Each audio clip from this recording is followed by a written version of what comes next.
Federal government invests $50 million in wholesale impact fund to support MSMEs and job creation. U.S. and China reach deal to ease export curbs, keep tariff truce alive. Plus, oil steady near 7-week high as investors await trade truce details and U.S.-Iran talks. The program is Business Express, reaching you from Abuja, Nigeria's capital. I'm Musa Abubakar, your guide.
And now we begin by telling you that the federal government says it has noted recent media reports regarding a potential forward sale of crude oil involving the Nigerian National Petroleum Company Limited.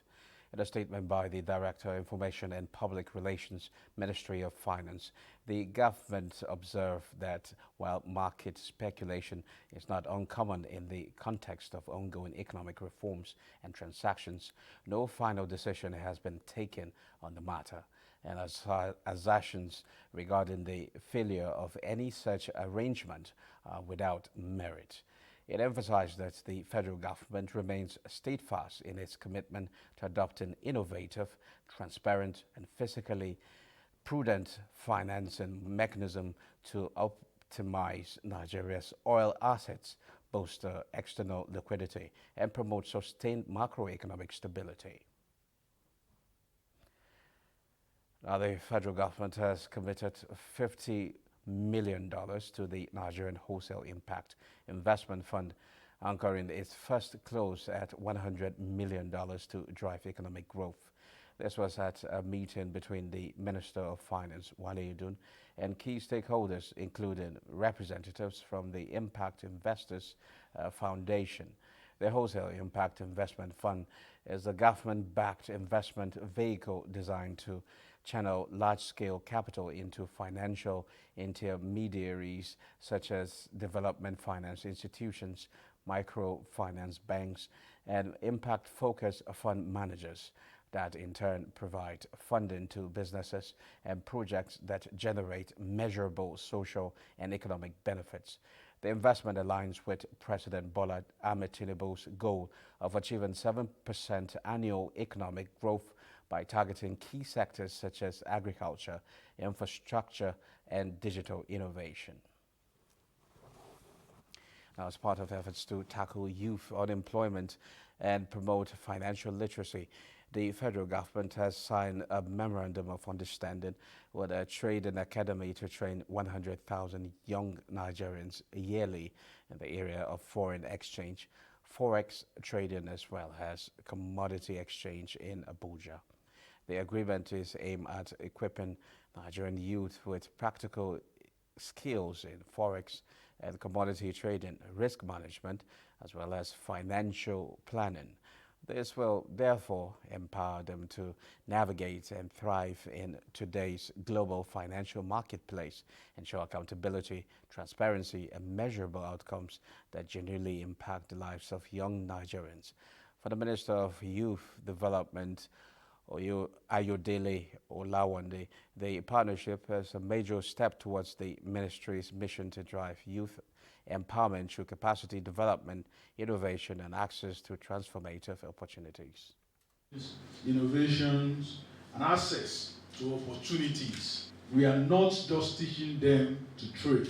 We are teaching them to think and critically take the advantage of the opportunity of the global market. In forex trading, it's more of psychology. There will be, in the trading, there will be risk that will be taught, and there are some contents that will really help the youth of this nation.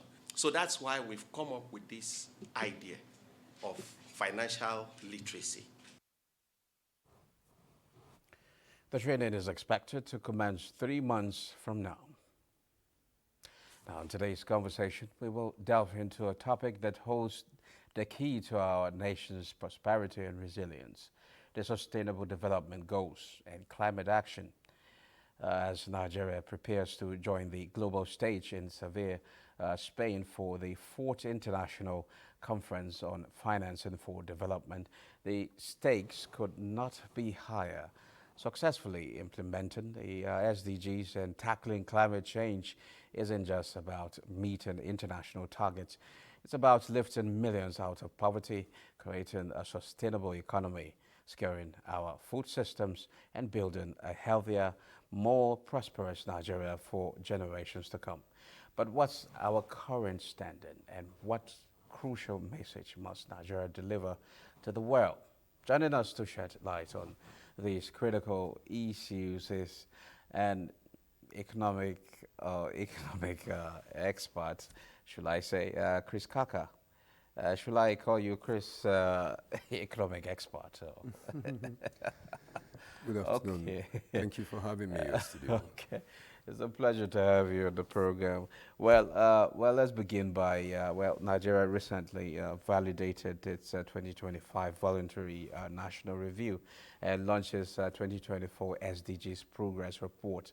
Now, from an economic perspective, what are the key takeaways from these assessments, and where are we seeing, significant progress, and where are the most pressing challenges in achieving the SDGs by 2030? All right, thank you very much. I think that's almost like 3 questions in one, but Yeah. I'll make an attempt to respond to the key ones. In terms of where are we, in 2017, we actually do a voluntary assessment. Then we did another one in 2020. This particular one now we're doing is actually the major one which we needed to do, which is expected of us. And reading through the report of that particular finding, you find that we made some progress in certain areas. There have been also areas where we've not made progress. Some will just remain at the same spot. Issues relating to fintech operations in this country has actually been helping us. We've become a hub, as it were. A lot of financial transactions cannot go on seamlessly. Trade cannot go on seamlessly because of the innovations of some of this fintech. Not that they do not have their challenges. So in terms of financial integration, Nigeria is actually doing so much in it. But having said that, is to point out that there are 3 areas to the Sustainable Development Goal. One is about social actions. The other one is about economic actions. The other one is about also climate change actions. In terms of economic, I think we've not really done well because our per capita GDP is one of the lowest in Africa, if we're not very careful about it, and we needed to deal with it. Issues relating to social interventions. There is an International Labour Organization social protections report of 2022, which has not changed till today, that today about 11% of poor Nigerians have been able to access one form of social intervention. That tells you we have a long way to go with it. So there are wins for us. There are challenges. Nigeria today, yes, infant mortality has reduced. We made progress in terms of under 5 kids mortality as well. A couple of progress, but there's none that is actually that too significant for us, and that tells us we have a long way to go. But critical to understand is that there's now an alignment between the Sustainable Development Goal Agenda 2030 and government national development plans, as you can see in our budget. There's an alignment in it, and that shows that we're making some progress, even though we are not making as much as we would expect. But it shows, that alignment shows that we're actually on the path towards helping to achieve the SDG goal by 2030. Okay, those areas you felt that we are not actually doing enough. Can you, for instance, look at the reforms that is ongoing?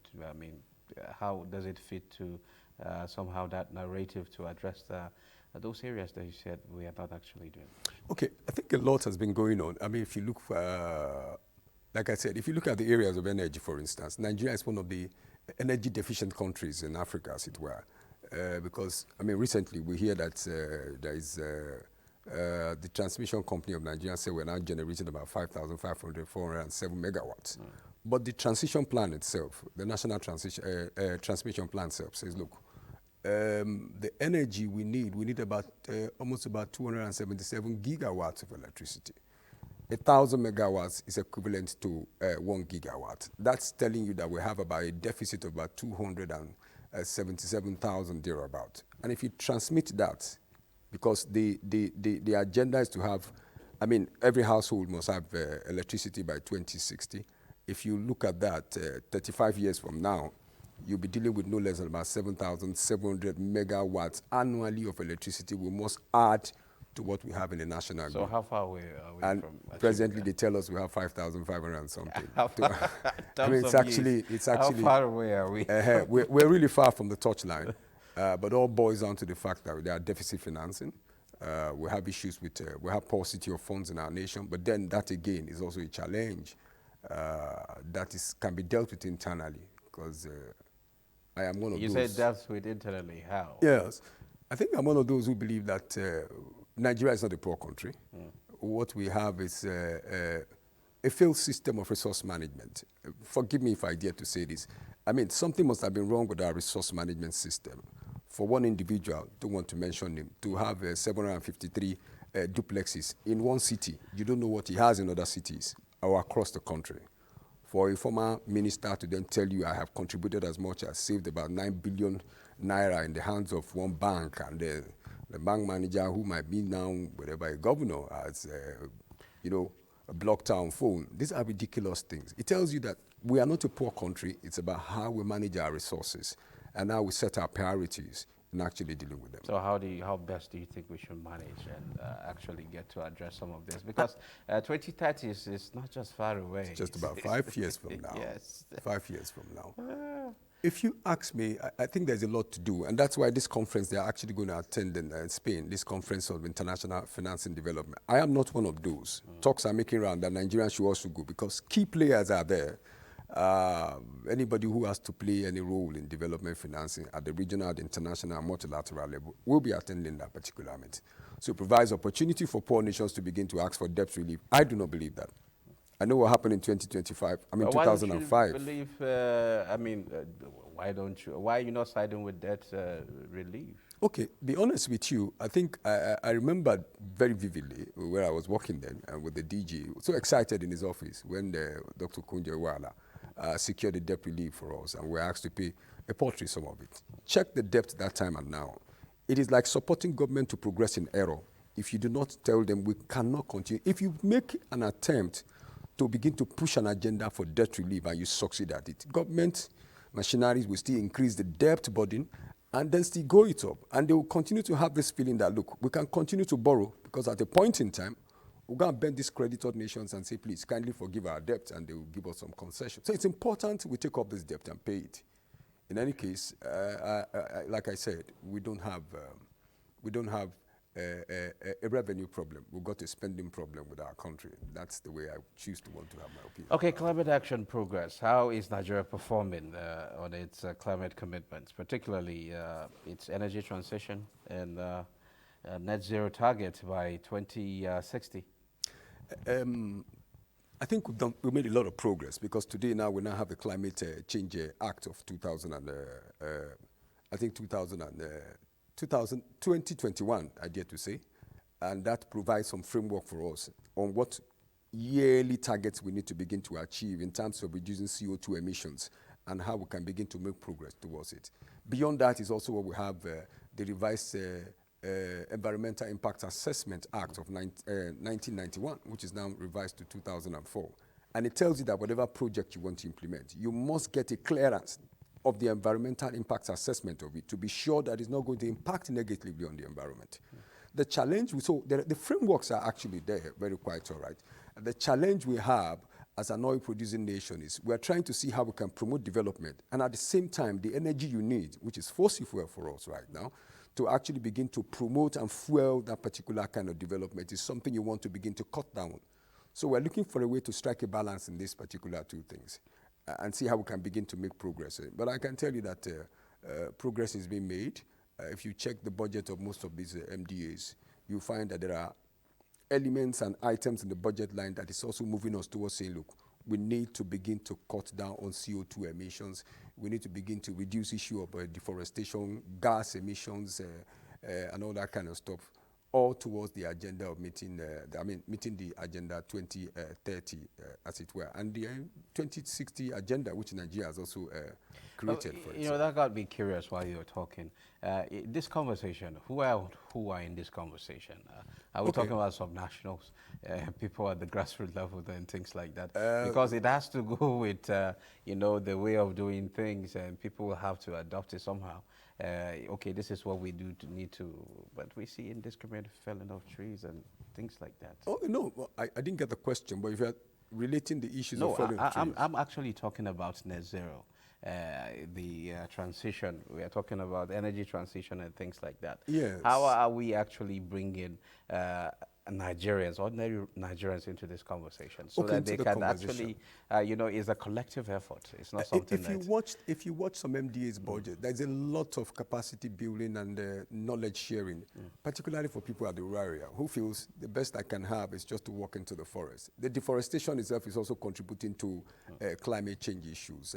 The oil companies who are flaring grasses anyhow. These are issues that maybe the ordinary Nigerian in the rural area is not fully aware of. And so if you go into, for instance, the Ministry of Agri budget, you'll find there are a budget line that involves providing some stoves and some solar panels to some rural communities to help them provide alternative source of energy rather than going falling trees in the bush like that to want to. So you find in all MDAs, the Ministry of Powers, all of them are actually doing the same thing to see that they galvanize the support. Because the truth be told, the actions to be taken is not by government. It's government providing the facility for the individuals to also comply. Because as individuals, we are the ones actually contributing to the CO2, the emissions that is actually going on, that the world globally is trying to deal with at the moment. Well, our own contribution is minimal, just Indeed.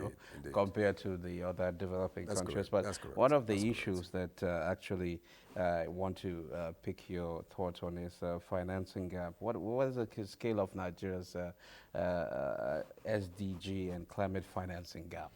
Okay. And what factors, domestic or global, are contributing to that? Okay, I think there's a lot going on with the SDG. The gap is so huge. I think at a point in time, we were told that we needed about 10 billion annually to actually address issues of the SDG if we must attain the agenda objective by 2030. Recently, a statistics has also come out, which is making that very, very much higher. We don't have that. If you aggregate all the money, both national and subnationals, it's actually pumping into this particular direction. I don't think it's able to gross that 10 billion naira for issues relating to. So how do we bridge the gap?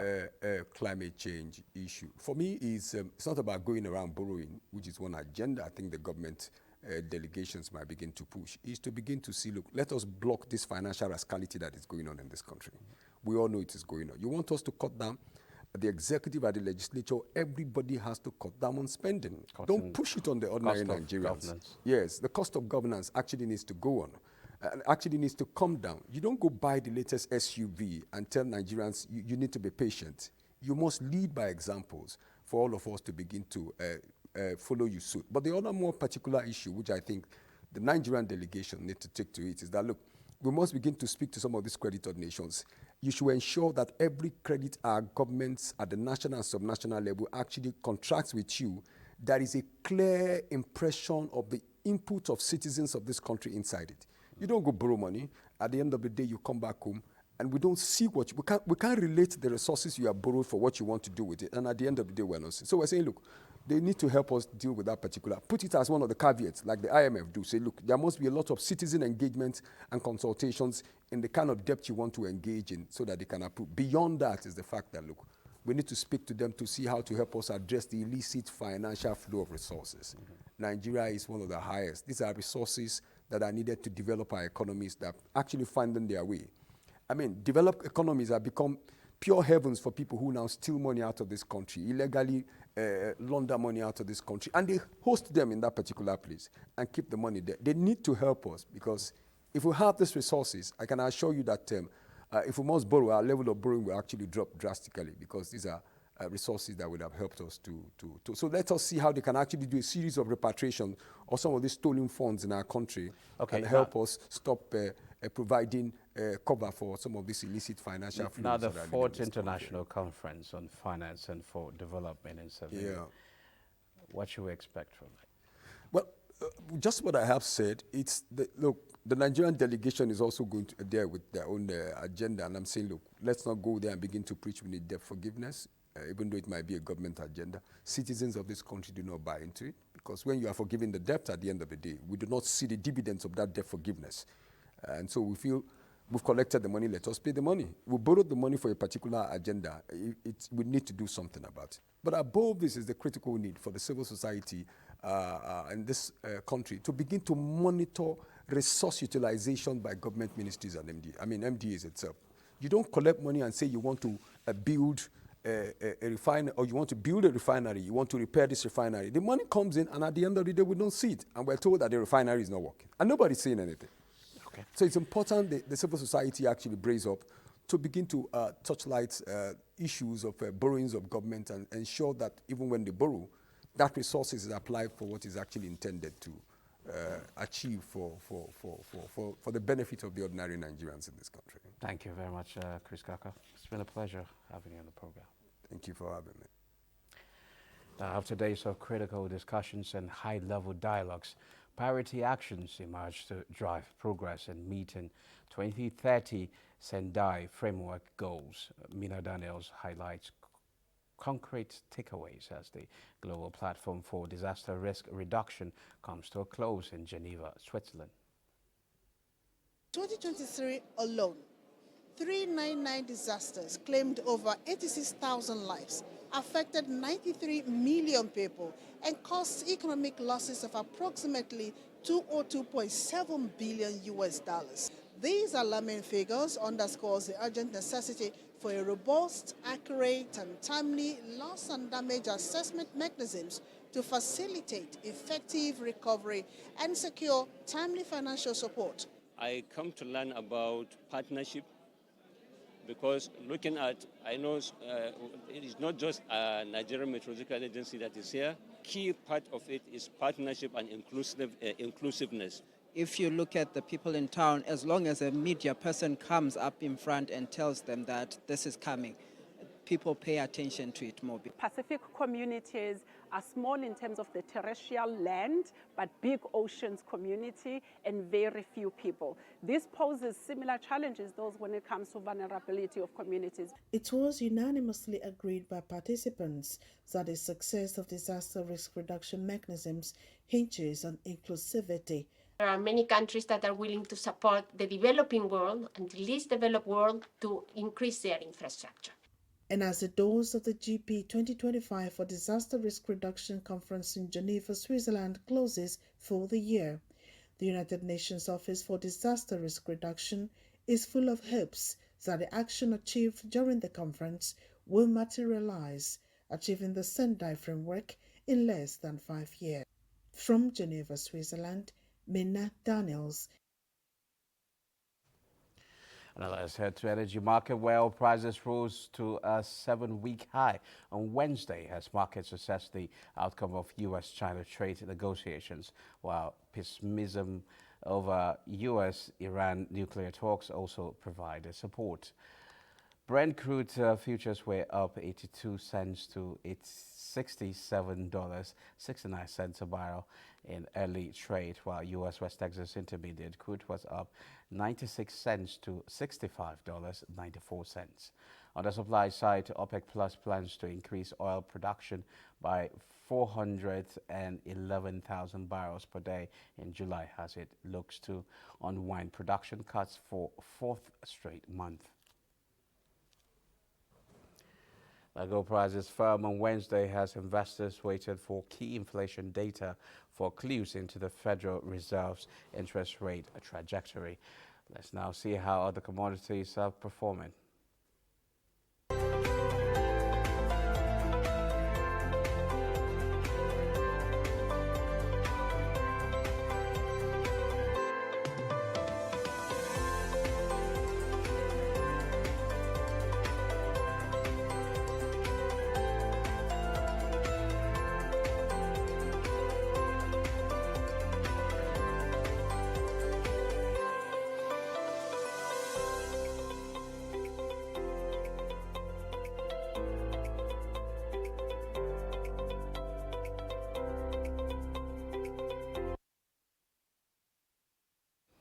This is where we end this edition of Business Express. We value your feedback, so keep the comments, observations, and suggestions coming. Be informed that all previous episodes are available on YouTube on the NTA's channel. Business Express returns on Thursday by 9:30 a.m. I'm Musa Bakar. Thanks for your company.